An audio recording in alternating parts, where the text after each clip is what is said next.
My dear brothers and sisters, the ultimate goal of our Christian life is salvation. We do the things that we do as Christians because we all want to be saved. That is the reason why we pray every day, we attend Mass every Sunday or even daily. That is why we practice devotions. That is why we strive to be good and to be holy, because we all want to be saved.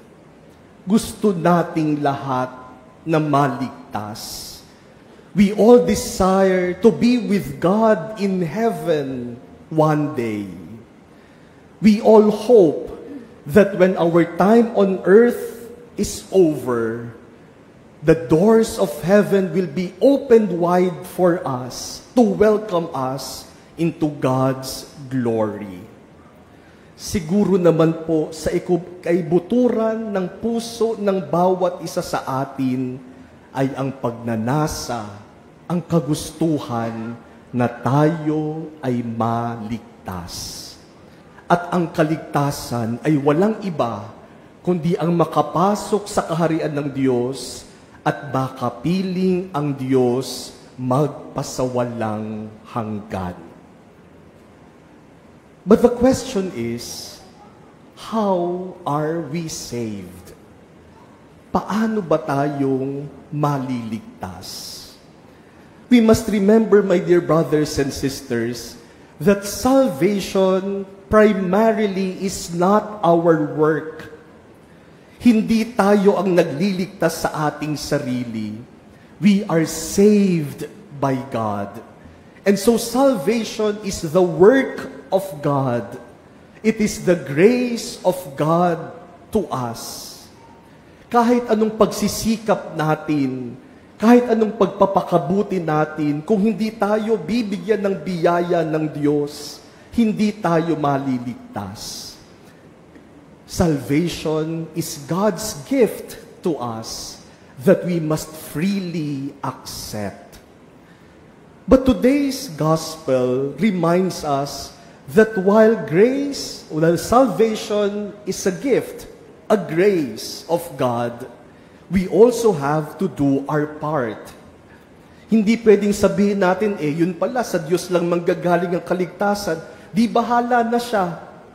Kailangan din nating gawin ang bahagi natin para tayo maligtas. And this is the point of Jesus in today's gospel. Jesus talks of people who will go to the master of the house, who will go to the king, who will go to the Lord and say, "Open the door for us. Allow us entrance into your kingdom." And the master of the house will say, "I do not know you. Bakit ko kayo papapasukin? Hindi ko naman kayo kilala." And the people will say, "You know us. Kilala mo kami. You taught in our streets. We were with you. We even ate with you." But the master of the house will say, "Sorry, I do not know you. I cannot allow you to be here." My dear brothers and sisters, this is a shocking moment because these people saw him. These people listened to him. These people even shared a meal with him. They were close to the master. But the master does not know them. Proximity to the master is not enough. Hindi pala dahil close, pwede nang makapasok sa kaharian ng Diyos.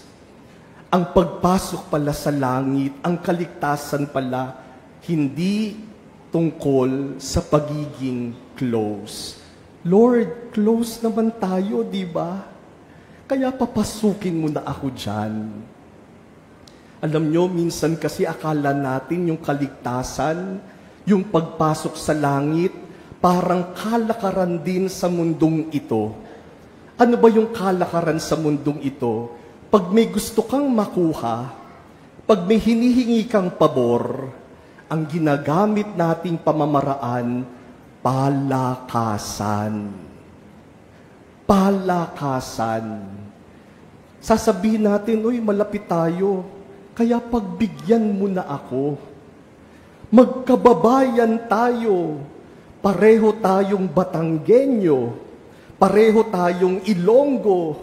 Pareho tayong Ilocano. Magkababayan tayo. Sino pa ba ang hindi magtutulungan, magkakampihan, kundi tayong magkababayan? Palakasan. O kaya sasabihin, uy, kaibigan ko yung magulang mo. Kaya kailangan pagbigyan mo ako, nakakahiya naman sa pagkakaibigan namin ng parents mo. O kaya naman, minsan sasabihin, uy, alam mo, close tayo. Tingnan mo, may selfie pa nga tayo eh. Close tayo.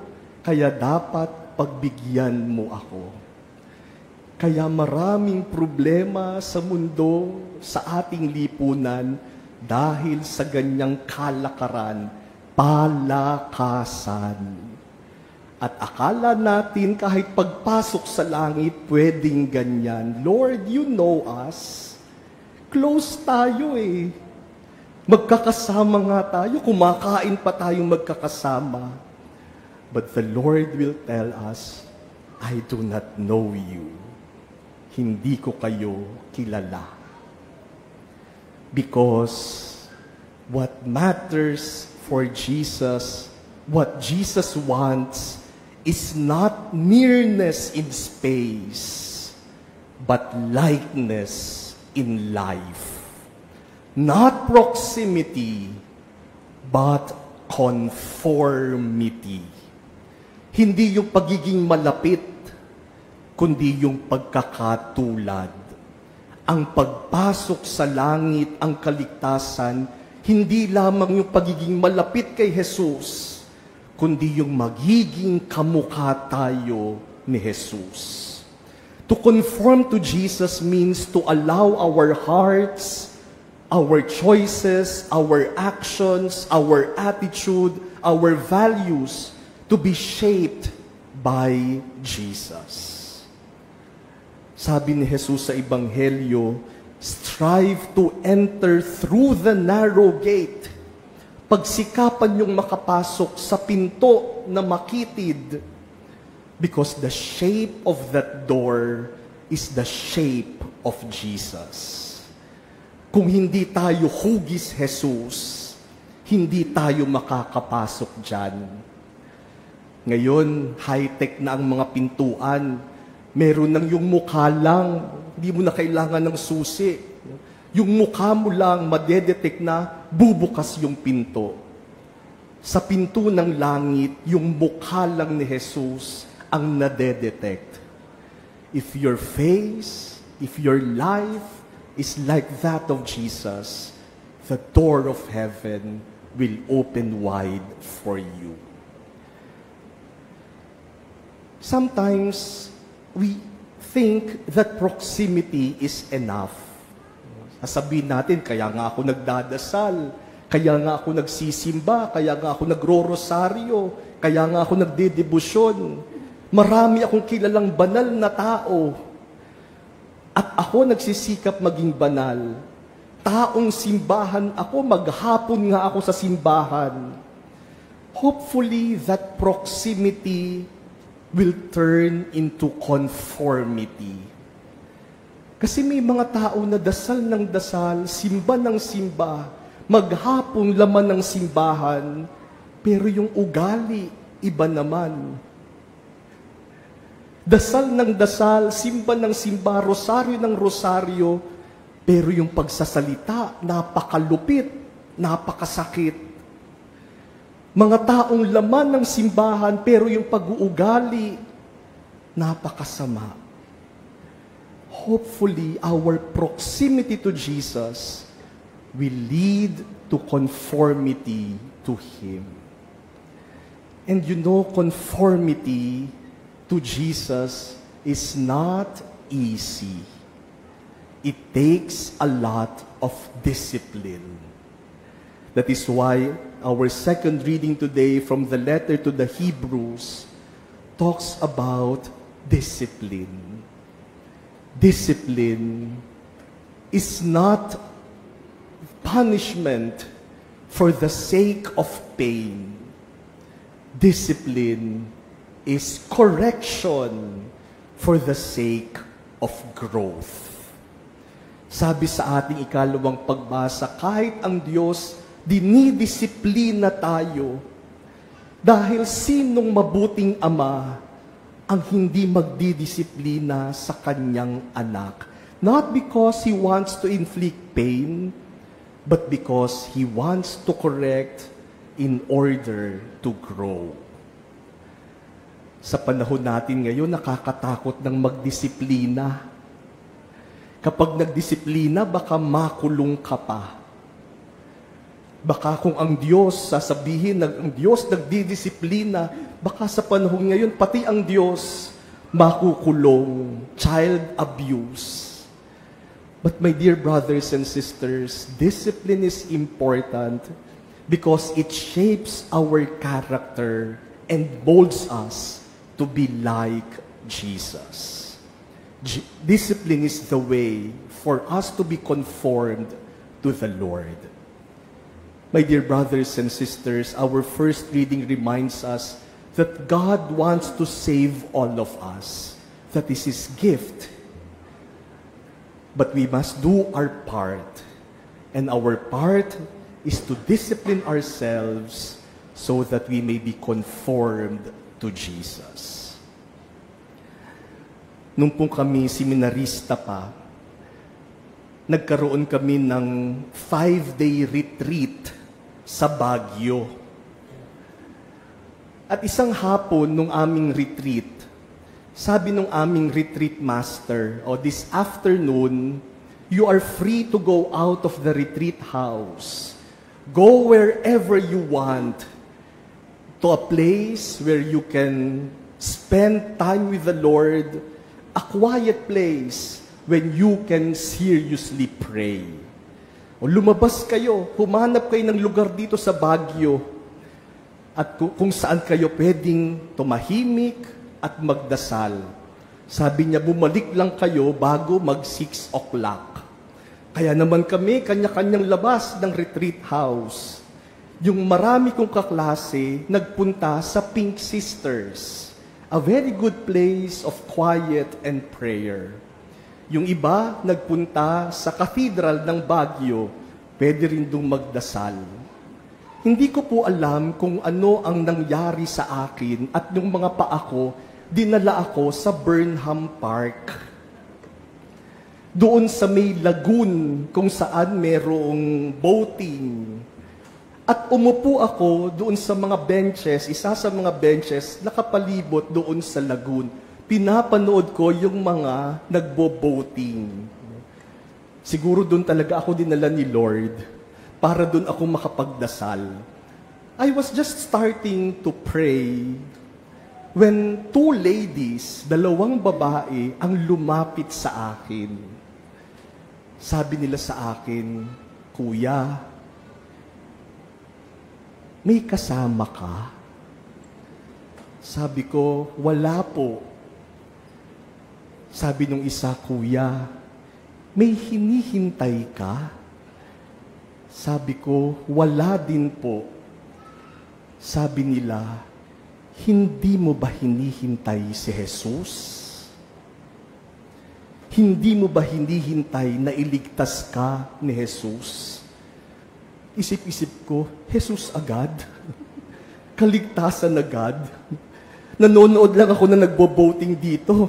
Kaligtasan agad na pinag-uusapan. Sabi ko, syempre naman po, hinihintay kong iligtas ako ni Jesus. Sabi nila, kung gayon, sumanib ka sa amin, sapagkat kami ang ililigtas ni Jesus. Sabi ko, talaga po? Ano po ba kayo? Anong grupo kayo? Sinabi nila yung pangalan ng kanilang grupo. At sabi nila, nagbukas na ng Biblia, at sabi nila, sa aklat ng pahayag, Book of Revelation, merong 144,000 taong nakatayo sa harapan ng trono ng Kordero, nakadamit ng puti, sila ang maliligtas. 144,000 people wearing white robes, standing before the throne of the Lamb. Sila daw ang maliligtas. Sabi ko, ibig sabihin, 144,000 lang ang makakapasok sa langit? Sabi nila, yan ang nakasulat sa Biblia. Sabi ko, ang liit pala ng langit. Ang capacity lang, 144,000. Sabi nila, yan ang nakasulat sa Biblia. Sabi ko, ibig sabihin, naniniwala kayo sa isang Diyos na gumawa ng bilyong-bilyong tao, pero ang ililigtas lang 144,000. Saan pa pupunta yung karamihan? Sabi nila, yan ang nakasulat sa Biblia. 144,000 tao na maliligtas. Tapos tinanong ko sila, ilan na ba kayo? Kasi sabi nila, hindi na mahalaga yun kung ilan kami. Sabi ko, mahalaga yun. Kasi kung 144,000 na kayo, at kapag sasali ako sa inyo, ako yung 144,001, hindi na ako kasali sa maliligtas. Sabi sa akin ng dalawa, naguguluhan ka. Tapos naglabas sila ng magazine. Bumili ka ng magazine namin, 20 pesos lang ang isa, para maliwanagan ka sa iyong paniniwala sa Diyos. Mahirap yatang maniwala sa isang Diyos na ipagdadamot ang langit. A God who created billions of human beings and will save only some. The desire of God is to save all of us.